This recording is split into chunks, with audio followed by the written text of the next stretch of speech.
the dear woman jogger who helped me get back into shape. Slade discovered his morning exercise partner was a refugee from a planet-ravaging syndicate. Her gentle encouragement, a desperate plea for survival. Slade pushed past the burn in his lungs. Each morning, the verdant paths of Viridia Prime's planetary park called to him, a silent challenge. At 55, office work had settled a layer of comfortable inaction, but a nagging sense of stagnation propelled him out the door before sunrise. His breath hitched, a familiar protest from muscles long accustomed to idleness. He focused on the rhythmic crunch of his worn trainers against the damp soil, a small victory in itself. A rustle of foliage to his left. He barely registered the flash of light brown fur before she was past him, a graceful blur of motion. Fallen. She was a daily fixture on these trails, a stark contrast to his own labored pace. Her form was athletic, her movements fluid, almost ethereal. Slade had noted her distinct appearance among the other park visitors, the gentle curve of her antlers, the rich, deep brown of her fur, and eyes that held an ancient, quiet wisdom. He often wondered about her. A brief, fleeting thought before his own physical discomfort reclaimed his focus. Today, the struggle was more pronounced. A sharp pain lanced through his side, forcing him to slow, then to stop. He leaned against an ancient, gnarled tree, gasping, the cool morning air doing little to soothe the fire in his chest. His gaze fell to his scuffed shoes, a wave of self-pity threatening to engulf him. This was futile. Then a soft shadow fell over him. He looked up. Fallen stood a few feet away, her jogging pace reduced to a slow walk. Her large brown eyes met his, not with pity but with a gentle understanding. A soft, encouraging smile touched her lips, revealing small, pearlescent teeth. Then she spoke, a brief, melodious phrase that flowed like water over smooth stones. He did not understand the words, but the tone was clear, a whisper of encouragement. Her hand made a small, upward gesture, a subtle invitation. He straightened, a jolt of something unexpected coursing through him. Shame. No, not quite, more like a spark. Her eyes held his for another moment, a silent connection passing between them before she resumed her light jog, disappearing around the bend. Slade watched her go, the pain in his side momentarily forgotten. Her presence, her simple gesture had shifted something within him. He felt foolish for giving up so easily. He pushed away from the tree, his legs still heavy but his resolve suddenly firmer. He would not stop, not today. He started walking again, slower this time but with a renewed purpose. In the days that followed, Fallen's image became a quiet motivator. He saw her most mornings, always ahead of him, her strides effortless. Sometimes she would glance back, her smile a brief, warm flicker. He started pushing harder, adding an extra minute to his run, a few more steps to his walk. His breathing grew steadier, the aches less persistent. He still lagged far behind her, but the gap felt infinitesimally smaller with each passing dawn. One Tuesday, a light mist hung heavy in the air, softening the edges of the park. Slade felt unusually strong, a quiet triumph blooming in his chest. He pushed through a longer running segment than usual, feeling a lightness he hadn't experienced in years. Just as he considered a brief respite, Fallen appeared beside him, her pace matching his exactly. "Good morning," she said, her voice soft, a hint of that melodious quality still present but now in Viridian standard. Her eyes sparkled with a gentle warmth. Slade nearly stumbled in surprise.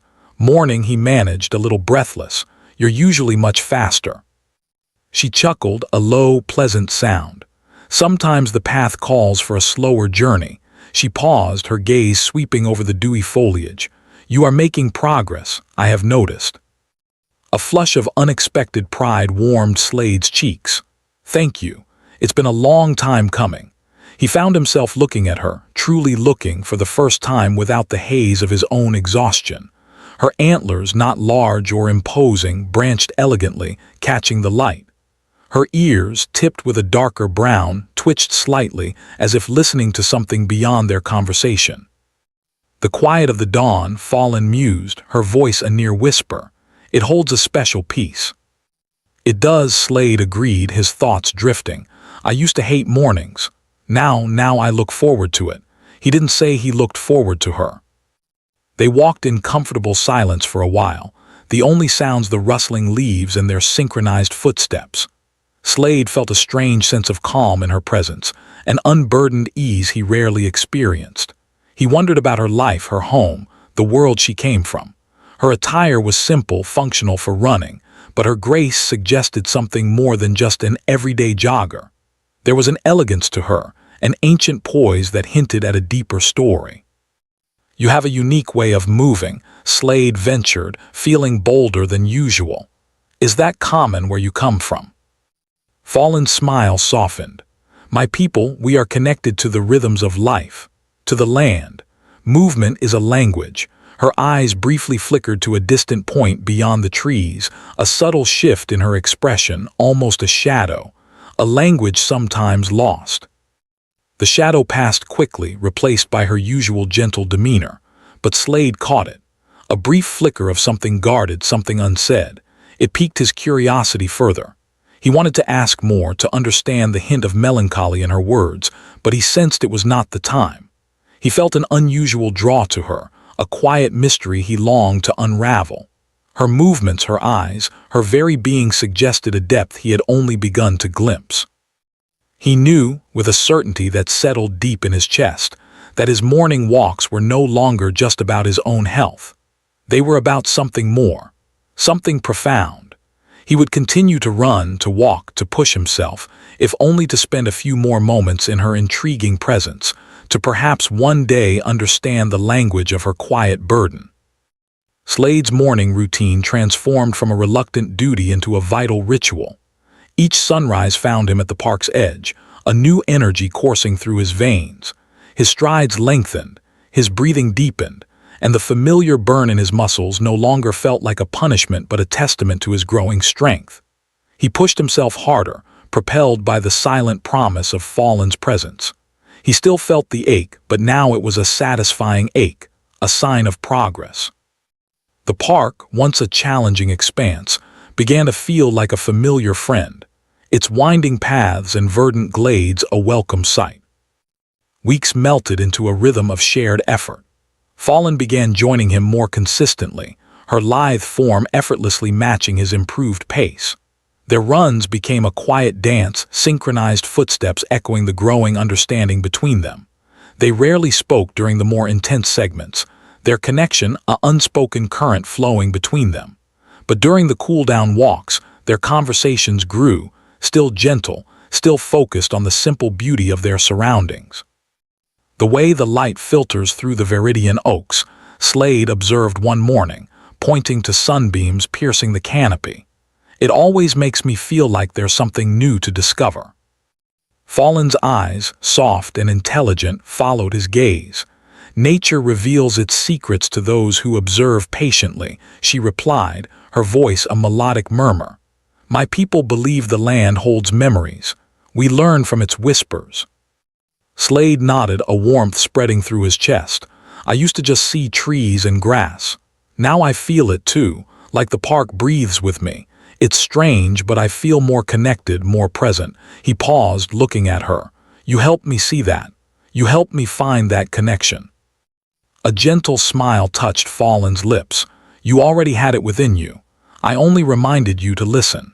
She looked ahead, her gaze sweeping the path, then subtly flickered to the dense foliage bordering the trail.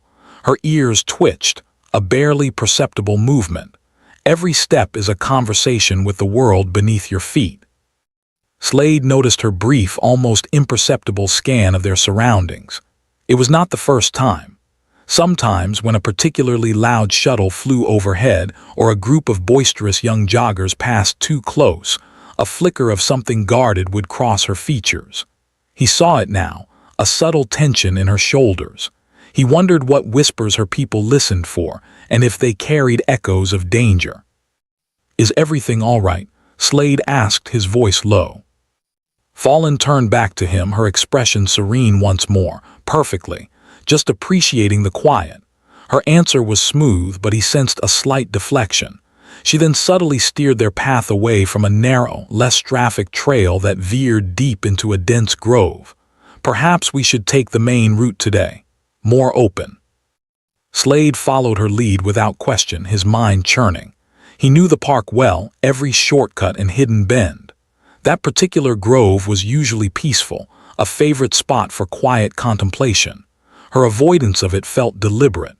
He felt a growing conviction that Fallen carried a secret, a burden she was not yet ready to share. His desire to understand her deepened, morphing into a quiet protectiveness. His own body felt stronger than it had in decades. He had lost the persistent ache in his joints and found a newfound spring in his step. The mental fog that often clouded his workdays had begun to lift, replaced by a clarity he hadn't known he was missing. This transformation, he knew, was directly linked to Fallen. He felt a loyalty to her, a sense of partnership that transcended their brief daily encounters. One afternoon, a small, sleek drone, painted with Veridia Prime's ecological monitoring emblem, zipped low over the park, its whirring motor a soft drone. Slade barely registered it, but Fallen stiffened beside him. Her hand, for the briefest moment, brushed against his arm, a silent signal of alarm. Her eyes tracked the drone until it disappeared beyond the tree line. "Park services are very diligent," Slade commented, trying to sound casual, but his gaze was fixed on her. Fallen's shoulders relaxed, but a subtle tremor ran through her hand as she withdrew it. "Indeed," she said, her voice a little tighter than usual. "They ensure the integrity of the environment." She quickened her pace slightly, pulling him along. "We should keep moving. The morning air is invigorating." Slade understood. She was not just appreciating the quiet, she was listening for disruptions.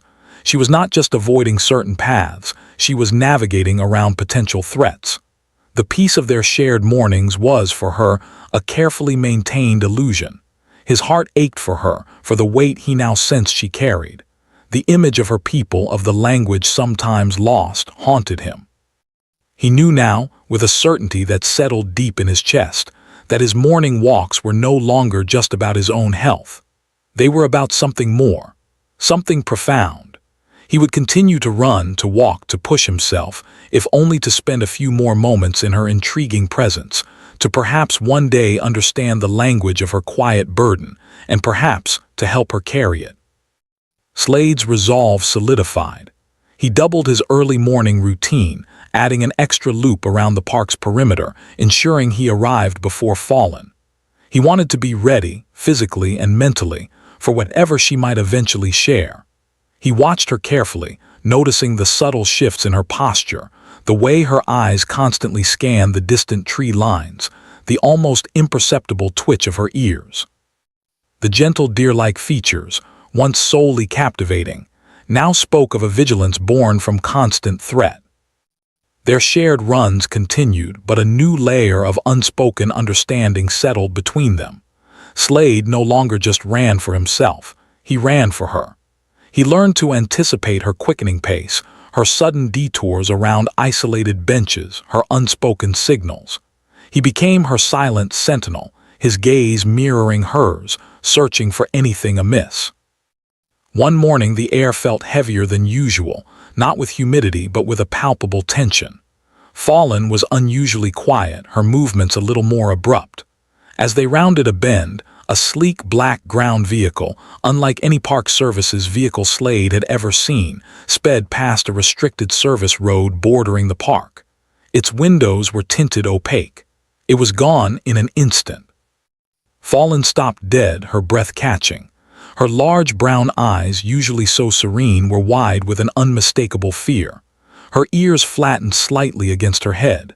"They are here," she whispered, her voice barely audible. Slade instinctively put a hand on her arm, a steadying gesture. "Who is here, Fallen?" he asked, his voice low and firm. "What is happening?" She looked at his hand on her arm, then up at his face, a raw vulnerability in her expression.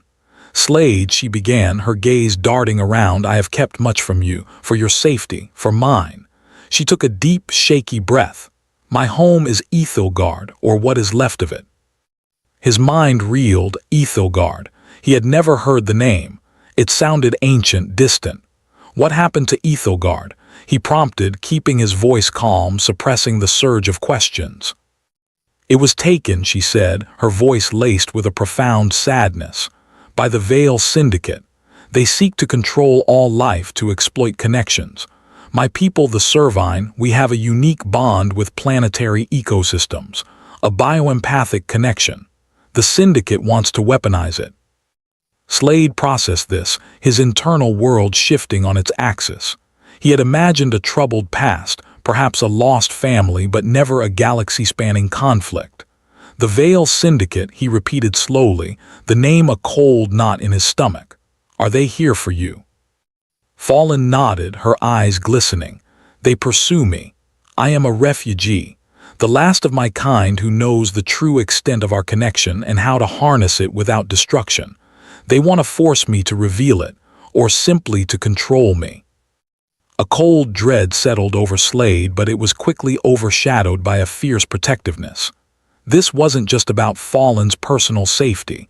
It was about an entire species, a unique form of life. "Why are you here on Veridia Prime?" he asked, his voice edged with urgency. "Why not somewhere further away?" "Veridia Prime holds something important," Fallen explained, lowering her voice further. "A dormant Servine relic, ancient. It can, in the right hands, protect my people, signal them wherever they may be scattered, re-establish our connection. It is hidden within this very park." Slade stared at her, the sprawling green expanse suddenly feeling smaller, fraught with unseen significance. "A relic," he murmured, "and the Syndicate knows you are here." "They suspect," she corrected. "That drone you saw before, it was not ecological monitoring. It was a scout. That vehicle just now, it confirms their presence is escalating. They are closing in." His heart pounded, a mixture of fear and adrenaline. His morning runs, his personal quest for health, had just become a vital part of an interstellar escape plan. "What do you need me to do?" he asked, his voice steady, his resolve unwavering. Fallen looked at him, her vulnerability replaced by a glimmer of hope, a fragile trust. "I need time. Time to activate the relic. It requires a specific energy signature, a resonance with the planetary life force, which is strongest when many organic beings are in close proximity, expressing shared purpose. Like a large gathering." Slade remembered their earlier conversations about the 5K race. "The race," he said, connecting the pieces. "You mentioned a 5K. Is that what you mean by a large gathering?" She nodded, a slight tremor in her voice. "It provides the perfect cover, the surge of life, the collective effort. It will mask the relic's activation from the Syndicate's sensors. We need to prepare."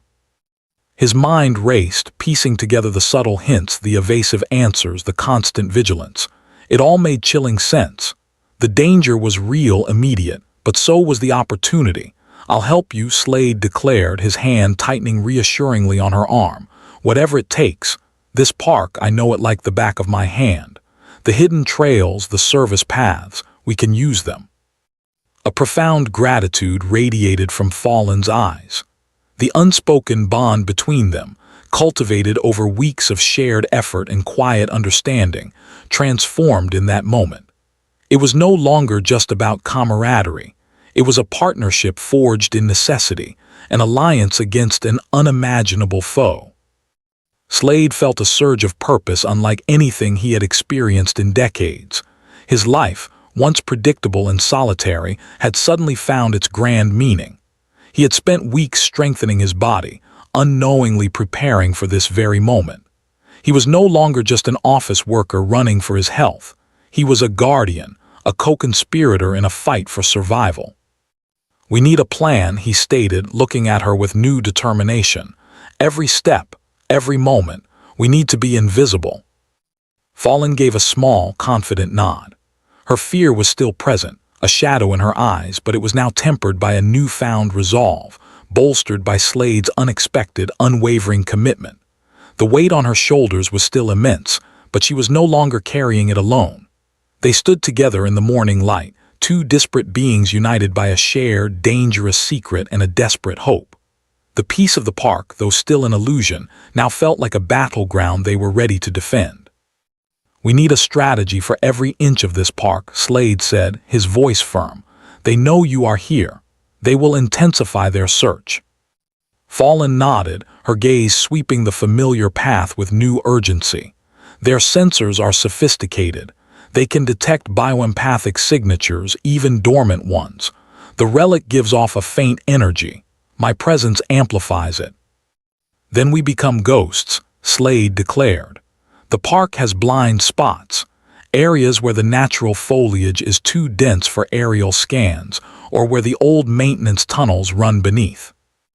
Over the next few mornings, their runs transformed into tactical reconnaissance. Slade guided Fallon through forgotten service paths, overgrown thickets, and beneath the sprawling roots of ancient Viridian trees, places where the park's surveillance drones struggled to penetrate. He pointed out the subtle shifts in wind currents, the quietest routes around busy public areas, the precise moments when the park's automated cleaning vehicles created momentary visual obstructions. Fallon, in turn, taught him to read the subtle energy fluctuations in the air, a skill that helped them predict the approach of hidden sensors or disguised syndicate operatives. "They have improved their net," Fallon whispered one dawn, stopping abruptly behind a curtain of weeping willows. A new, almost imperceptible tremor ran through the ground, different from the usual morning vibrations. "It feels like a grid, spreading." Slade observed a subtle shimmer in the air near a distant lamppost, too fleeting for an ordinary person to notice. "I see it, like heat haze but without the heat. They are trying to cover every exit." He felt a cold knot of fear, a primal instinct he hadn't known he possessed. This was no longer just about his personal improvement. This was life or death, not just for Fallon but for an entire species. He remembered his comfortable office, the endless spreadsheets, the predictable routine. A quiet part of him yearned for that simple existence, free from galactic threats and hidden relics. But then he looked at Fallon, her large, earnest eyes reflecting a resilience that belied her fear. He saw the future of her people in her guarded optimism, and the fleeting thought of retreat vanished. He had found a purpose beyond himself. This was his fight now. "We need to find their weak points in this grid," he stated, his voice unwavering. "They cannot cover everything perfectly, not without being noticed by the planetary authorities." Back in his apartment, Slade pored over old park schematics, blueprints he had downloaded years ago for a forgotten community project. He cross-referenced them with public transit routes, utility maps, even local event schedules. He analyzed traffic patterns, camera angles, and the reach of Viridia Prime's public security systems. His years of meticulous data analysis in corporate finance now found an unexpected, critical application. He identified zones where their signals might be jammed by urban interference, or where structural anomalies in the park's ancient foundations could create dead zones for the syndicate's advanced sensors. The old water treatment plant, Slade announced to Fallon during their next clandestine meeting, pointing to a section of the digital map projected onto his wall. "It has subterranean access tunnels that run almost to the relic's coordinates, and the energy output from its generators would effectively blind their bioempathic scans for a short window." Fallon's expression shifted from weary tension to cautious hope. "That is good, Slade, very good, but the plant is active. How would we reach the tunnels unnoticed?" "That is where the 5K comes in," he replied, a grim determination setting in. "It provides the chaos, the noise, the sheer volume of life. The syndicate will be distracted, trying to pinpoint you among thousands. And I have another idea." He outlined a daring plan that leveraged the park's public infrastructure and the impending race's energy. Their training intensified. They navigated the plant's perimeter during off-peak hours, scouting entry points, memorizing the labyrinthine paths that led to the underground access. Slade pushed his body further than ever before, his lungs burning, muscles screaming, but the image of Fallon's people, dependent on their success, fueled him. He felt a deep, fierce protectiveness for her and the future she carried. One afternoon, as they were mapping a particularly dense section of the park near the race's starting line, a figure in a bright orange race official's vest approached Fallon. The man was burly, with a friendly smile that did not quite reach his cold eyes. "Excuse me, miss," the operative said, his voice smooth, almost too casual. "Just confirming registration details for the upcoming race. Your name, please." Fallon's body stiffened almost imperceptibly, her ears twitching. Slade felt a cold wave of dread. This was no ordinary official. "Fallon," she said, her voice even, though a subtle shift in the air around her signaled her fear to Slade. "I am registered under that name." "Ah, yes, Fallon," the man purred, his smile widening unnaturally. "A lovely name, quite unique. We have been looking forward to meeting you. Certain interested parties have expressed a desire for a private conversation before the race begins. It would be in your best interest to cooperate." He subtly gestured to a nondescript black vehicle parked a little distance away, its tinted windows glinting. Slade's heart hammered against his ribs. This was it. They knew. They were here now. He had to act. He saw the flicker of desperation in Fallon's eyes, the fight-or-flight instinct taking hold. He remembered his comfortable life, the safety of anonymity. He remembered it and rejected it. "Officer," Slade boomed, stepping forward, his voice surprisingly loud and confident. He pointed dramatically to a small group of children laughing near a pond. "Those kids are feeding the Viridian ducks bread. It is strictly prohibited. Do you not see the signs?" He gestured wildly, drawing the operative's attention away, creating a sudden, unexpected diversion. The operative hesitated, his perfect smile faltering as he glanced towards the children, momentarily caught off guard by the unexpected outburst. In that split second, Fallon recognized her chance.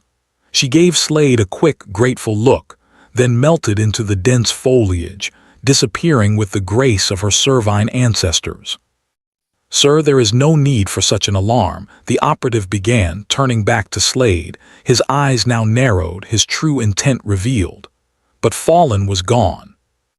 Slade met his gaze, his heart still thrumming but a newfound resolve hardening his expression.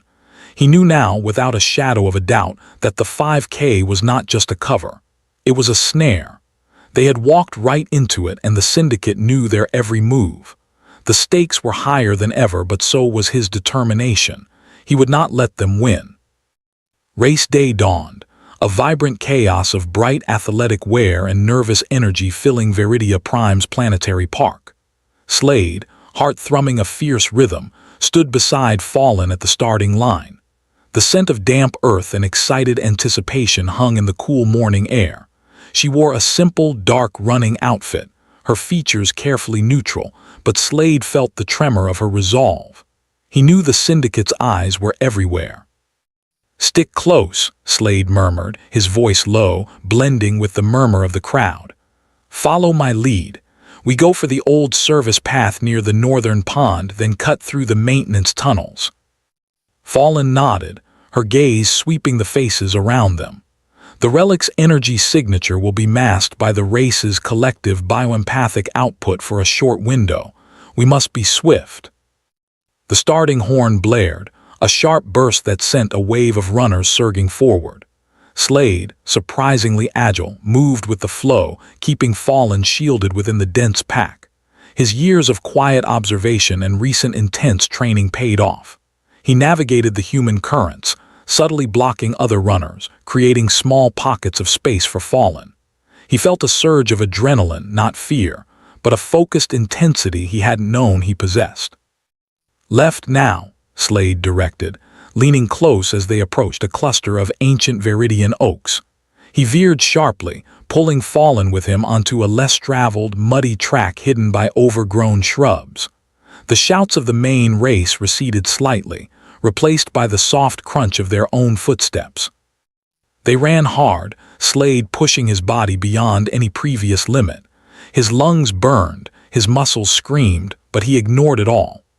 Fallen ran with effortless grace beside him, her focus absolute. They emerged near the old water treatment plant, its dilapidated structure a grim silhouette against the rising sun.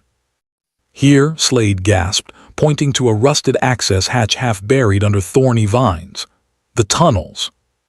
Fallen moved instantly, her nimble fingers working at the corroded latch. It sprang open with a groan of metal. They slipped inside, descending into the cool, damp darkness. Slade pulled a compact light from his pocket, illuminating the narrow, echoing passage. The air was thick with the smell of old concrete and stagnant water. "Almost there," Fallen whispered, her voice tight with anticipation. They moved quickly through the labyrinthine tunnels, Slade leading the way with an uncanny sense of direction.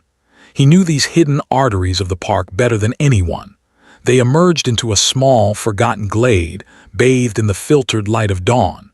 In the center stood a moss-covered stone pedestal, upon it a crystalline object, pulsing with a faint, internal light. The Servine relic. Fallen wasted no time. She moved to the pedestal, her hands hovering over the crystal. She closed her eyes, a soft, melodious chant escaping her lips, a language of ancient power. The crystal pulsed brighter, resonating with her touch, its light expanding, casting shimmering patterns across the glade. Then the glade went silent, a flicker of movement at the edge of the trees. 3 figures clad in the same dark, nondescript uniforms stepped into view. The lead operative from yesterday, his smile gone, his eyes cold.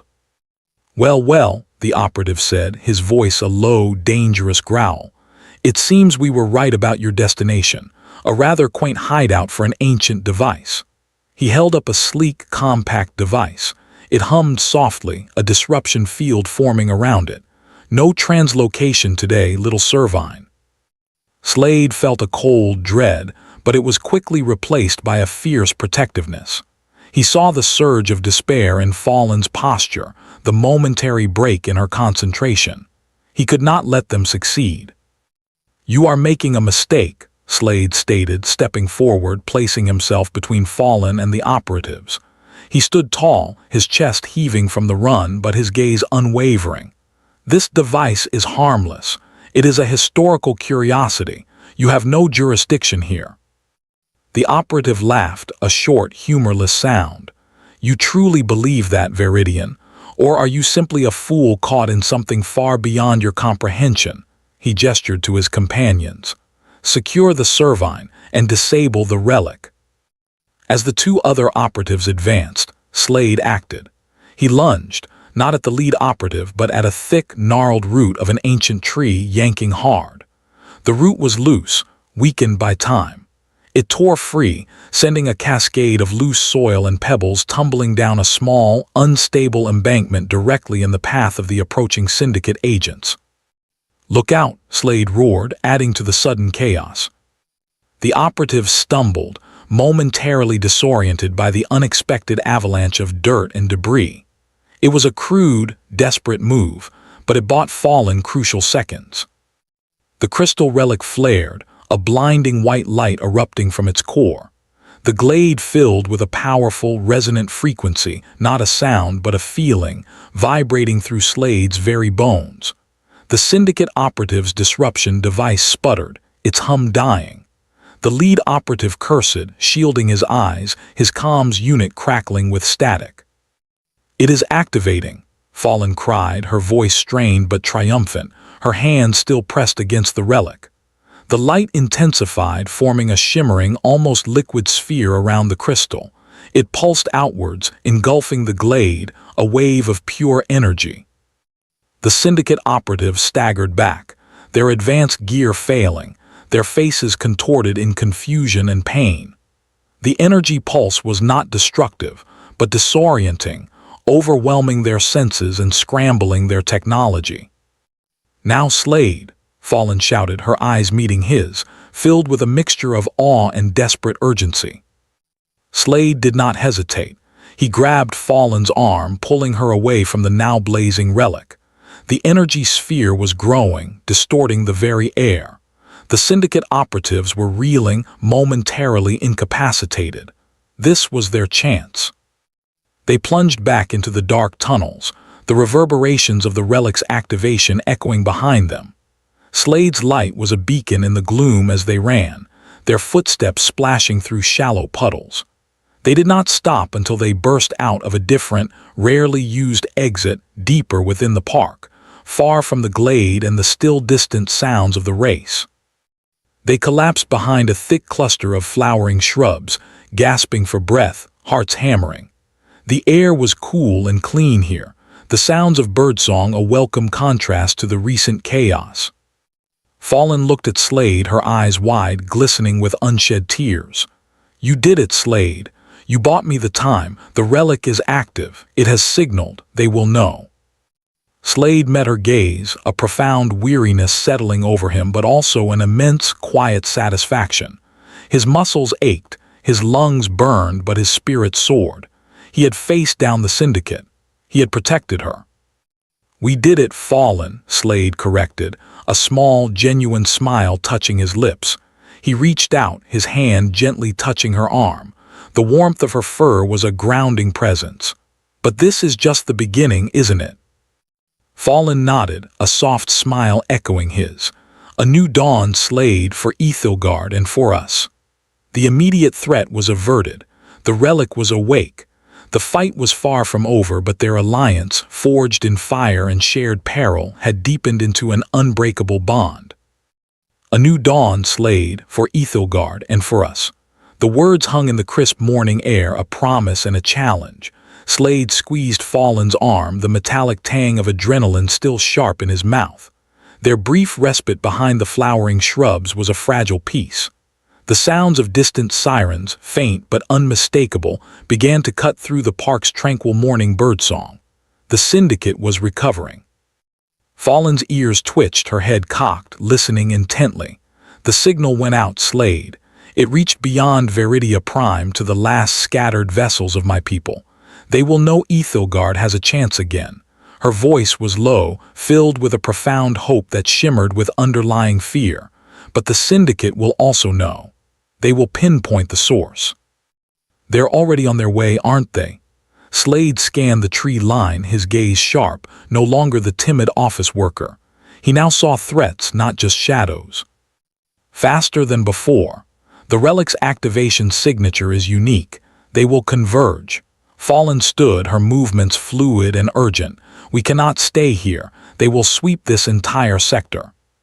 Slade pushed himself up, his muscles protesting but his mind clear. "Where do we go? We can't just walk out of the park. Every exit will be monitored."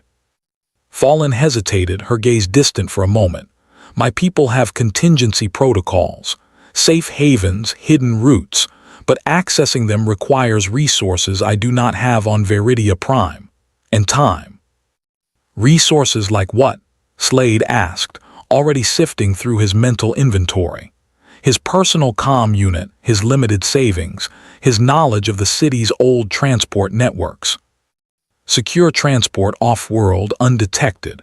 A vessel that can navigate the Veil Syndicate's orbital blockade. A rendezvous point beyond their reach. Her eyes met his, a silent plea for the impossible. Slade thought quickly. Undetected. Blockade. That sounds like a black market job or something very, very old.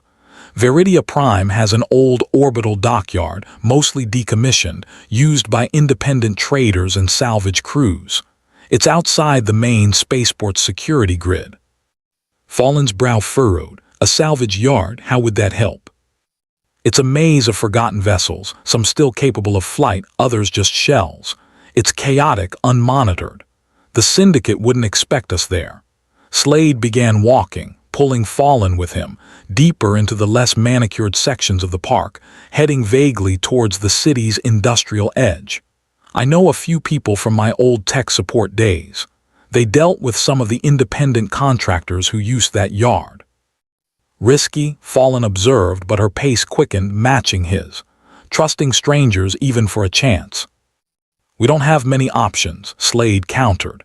"And they owe me a few favors for emergency data recovery. More importantly, they prefer to be invisible. The syndicate's heavy-handed tactics won't sit well with them." He knew the independent operators valued their anonymity above all else. The syndicate's sudden presence would disrupt their illicit activities, making them potential allies. As they moved, a high-pitched whirring sound grew louder overhead. A sleek black drone, larger than the previous Scout, zipped between the treetops, its optical sensors sweeping the ground below. "They're deploying search and destroy units," Fallen whispered, ducking behind a massive gnarled oak. Slade pulled her tighter, pressing her close to the rough bark. His heart pounded, not from exertion, but from the raw, protective instinct that now defined him. The drone passed, its light beam briefly illuminating the path ahead. "They're not just looking for us," Fallen murmured, her breath warm against his ear. "They're looking for the relic's energy signature. They want to retrieve it, analyze it, perhaps replicate it. Then we need to move it or hide it." Slade remembered the relic glowing, pulsating with power. "It's still in the glade." "The relic is anchored now," Fallen explained. "Its energy signature emanates from that location. It cannot be moved easily, but its purpose is served. It has sent the message. What remains is to ensure the message is received. And that requires you to be somewhere else," Slade finished, understanding. "Somewhere safe." They continued their stealthy evasion, navigating the familiar park paths that Slade now saw with new eyes, every shadow a potential cover, every dense thicket a hiding place. The sounds of the city grew closer, merging with the distant sirens. "My people, when they receive the signal, they will begin their journey," Fallen said, her voice filled with a quiet intensity. "But they are scattered and their vessels are old. It will take time. Days, perhaps weeks, to reach a secure rendezvous point. I need to be there to guide them, to facilitate the final translocation. So we need a ship that can bypass the blockade, get you to this rendezvous and do it fast," Slade summarized. And without leaving a trace, he realized the enormity of the task. This wasn't just about escaping the park. It was about orchestrating an interstellar rescue. Fallen nodded, her soft fur brushing against his arm as they moved. "The rendezvous is on a moon orbiting Xyris. It's a desolate, unpopulated rock, perfect for concealment, but the Syndicate has outposts in that sector." "Xyris," Slade repeated, filing the name away. "All right, the salvage yard. We'll need a disguise, something to make us blend in." He pulled his comm unit from his pocket, quickly tapping out a coded message to a contact, a former colleague named Kale who dealt in obscure tech and less than legal information. He kept his message vague, hinting at an urgent need for expedited, discreet transport logistics and local knowledge for a sensitive client. Kale was the type to understand. A faint vibration confirmed the message sent. Slade tucked the device away. "We head for the old freight district near the river. There's an access point to the lower levels that the Syndicate won't know about. From there, it's a short hop to the salvage yard." Fallen looked at him, her large eyes reflecting a mixture of awe and growing affection. "You have thought of everything." "Not everything," Slade admitted, a genuine warmth spreading through him, "but I have you. And together we're a lot harder to catch." He reached for her hand, his fingers intertwining with her soft, gloved paw. The unspoken connection between them pulsed, a beacon stronger than any relic. Their journey was far from over, but with each step their shared purpose solidified, paving the way through the encroaching darkness. They needed to move quickly. The race had just begun. Slade and Fallen moved with practiced stealth through the old freight district's lower levels. The air hung heavy with the scent of discarded industrial lubricants and forgotten cargo. Pipes, thick as ancient trees, crisscrossed above them, casting long, shifting shadows. Fallen's enhanced senses picked up faint vibrations, alerting them to approaching maintenance bots or the occasional lone security patrol. Slade, using his intimate knowledge of the city's forgotten passages, guided her through narrow service tunnels and abandoned access shafts. "Almost there," Slade whispered, his voice low. "The yard entrance is disguised as a refuse chute. No one bothers with it anymore." A sudden sharp clang echoed from a few meters ahead. Fallen froze, her ears swiveling. Movement, two individuals, not syndicate. Slade peered around a rusty corner. Two scavengers, their forms hunched, were prying open a discarded power conduit. They were too absorbed in their task to notice the duo. Slade pulled Fallen back, pressing against the cold metal wall. "We go around," he decided. "There's a ventilation shaft above us, drops right into the yard's secondary bay." The climb was strenuous. Slade gritted his teeth, pulling himself up by corroded ladder rungs, Fallen following with effortless grace. They emerged into a cavernous space filled with the skeletal remains of starships and orbital platforms. Sparks flew from distant welding points, and the guttural roar of heavy machinery punctuated the silence. This was Kale's domain. A figure emerged from the shadow of a derelict freighter, a silhouette leaning against a stack of propulsion units. Kale.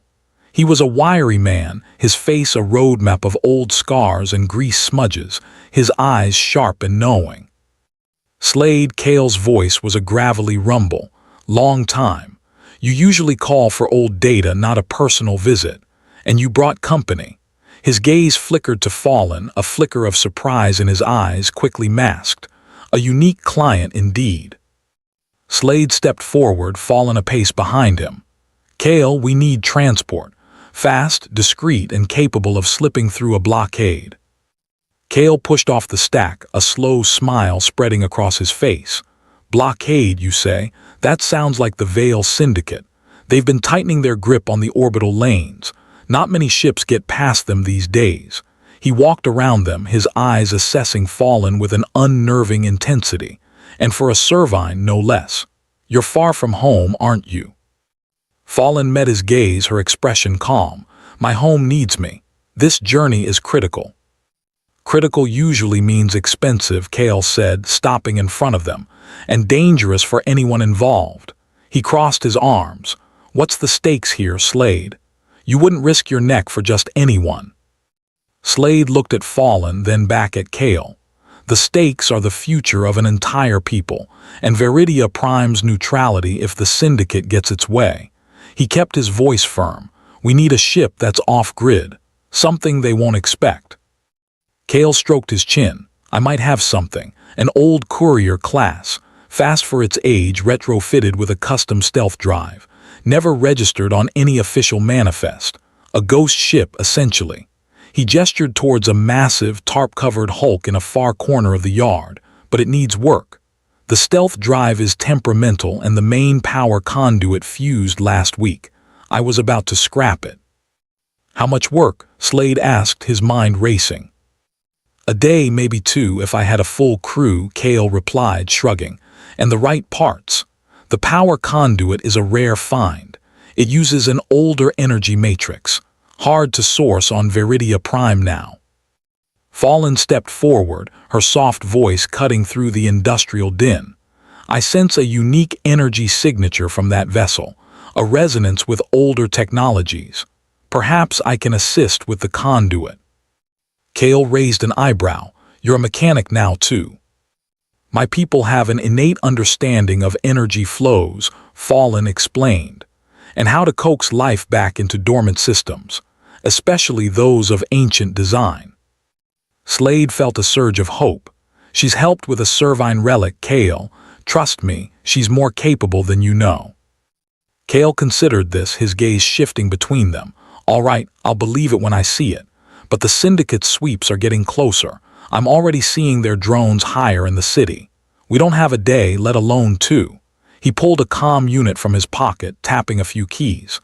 "My scanners just picked up a Syndicate patrol heading this way. They're doing a grid search of the industrial sector. They'll be here within the hour." "An hour?" Slade gripped Kale's arm. "That's not enough time." "It's all we have," Kale stated grimly. "The power conduit. We need to find it fast.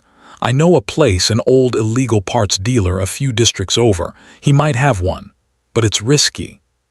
Slade nodded, already planning. "I'll go. You stay here with Fallen. Get the rest of the ship ready." He turned to Fallen. "Can you manage the stealth drive if Kale preps it?" I will attempt to integrate its energy matrix with my empathic abilities, Fallen confirmed. It may provide a more stable, less detectable signature. Good, Slade said, his resolve hardening. He looked at Kale. Give me the coordinates, and a way to make sure this dealer sells to me, not reports me. Kale smirked. He owes me. Tell him the Scrapyard Sentinel sent you, and for the conduit he'll want something specific. A data chip with the schematics of a pre-collapse, hyper-efficient power core. Something only a corporate drone like you would have access to, Slade, or someone who knows how to acquire it. Slade felt a cold knot in his stomach. He knew exactly the kind of data Kale was talking about. It would mean breaking into his former office network. A dangerous, almost suicidal move, but there was no other choice. I'll get it, Slade said, his voice firm. Just make sure that ship is ready to fly when I get back. He met Fallen's gaze. Her eyes, filled with trust and a quiet strength, fueled his determination. This was more than just a mission now, it was a promise. He had to deliver. The next leg of their journey, through the city's underbelly and into the heart of the Syndicate's surveillance, had just begun. Slade moved through the city's underbelly, a ghost in the flickering neon of the old districts. He bypassed a security fence with a practiced ease he hadn't known he possessed, his mind sharply focused on the data chip. His former office building loomed, a monument to the life he had abandoned. He slipped into a maintenance shaft, the stale air thick with forgotten industry, and emerged onto a deserted floor. His old access codes, a relic of his corporate past, barely registered on the network.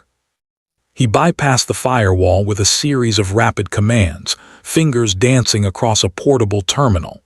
The data download was agonizingly slow, each percentage point a drumbeat against the clock in his head. A faint alarm pinged on his terminal, a minor intrusion detected. He disconnected, the chip secured, his heart hammering. The parts dealer, a hulking figure named Jax, eyed Slade with suspicion. The Scrapyard Sentinel, you say? Jax's voice was a gravelly rumble. He sent me for a conduit, Slade confirmed, holding out the data chip. For a pre-collapse, hyper-efficient power core. Jax's eyes widened, a flicker of greed overcoming his caution. He took the chip, scanned it quickly, then nodded. Follow me. He led Slade through a labyrinth of salvage tech, pulling a sleek, cylindrical power conduit from a dusty shelf. This is it, worth every bite. Slade paid with credits Kale had provided, the exchange swift and silent. He sprinted back, the conduit heavy in his hand, the city's sound sharper, more urgent. Syndicate drones, previously distant specks, now patrolled lower, their searchlights sweeping the grimy streets. He had made it, but barely. He burst into Kale's shipyard. Fallen stood by the ghost ship's console, her eyes closed, hands gently resting on the control panel. A faint, almost imperceptible shimmer emanated from the ship's hull. Kale was securing the last panel, sweat beading on his brow. Slade, you're back, Kale exclaimed, relief in his voice. Just in time. They're almost here. Fallen opened her eyes, a soft glow within them. The integration is nearly complete. The energy signature is deeply masked. Slade handed Kale the conduit. Get it installed, now. Kale worked with frantic speed, connecting the new conduit into the stealth drive. All right, he grunted, wiping his hands. We're hot. Get in. Slade, your co-pilot. Fallen, you're the heart of this thing. As they climbed into the cramped cockpit, the distant wail of Syndicate sirens grew louder, closer. The ship rumbled to life, a low thrumming under their feet. Kale initiated the launch sequence. Hold tight, he warned. The ghost ship lifted, surprisingly nimble, clearing the shipyard's gantries just as Syndicate ground vehicles burst through the main gate, their energy weapons already charging. Kale banked sharply, weaving through the skeletal remains of larger derelict vessels. Lasers lanced past, narrowly missing their hull. Fallen full stealth, Kale commanded, his hands flying across the controls. Fallen took a deep breath, her eyes closing again. A wave of serene focus washed over her. The ship's shimmer intensified, then faded, becoming truly invisible to the naked eye and, more importantly, to Syndicate scanners. "They've lost us," Kale shouted, a grin spreading across his face. "Your empathic shield is incredible, Fallen." Slade watched the tactical display. The Syndicate ships were scrambling, their sensors flailing, unable to pinpoint their location. He felt a surge of pride, a quiet awe at Fallen's power and their combined ingenuity. This was beyond anything he could have imagined. His life on Veridia Prime now felt like a distant dream. They broke atmosphere, Veridia Prime a fading blue marble below. The vast, star-dusted expanse of space stretched before them. But the challenge was not over. The Syndicate blockade waited, a silent, deadly net between them and Lyra, the moon orbiting Xyrus. "Orbital scans are intensifying," Slade reported, his voice calm despite the tension. "They're searching for any unscheduled departures." "Maintain the empathic signature," Fallen, Kale instructed. "Make us a whisper in the void." Fallen nodded, her brow furrowed in concentration. Her connection to the ship was palpable, a living extension of her will. They glided through the blockade, a phantom in the data streams, past heavily armed Syndicate cruisers whose sensors remained stubbornly blind to their presence. Slade felt a profound sense of shared destiny. He looked at Fallen, her face radiant with effort, her determination a beacon. He knew then that his place was with her, wherever her path led. Hours later, the moon Lyra, a crescent of pearlescent light, filled the viewscreen. Below them, a constellation of small, scattered ships, the Servine fleet, blinked in recognition.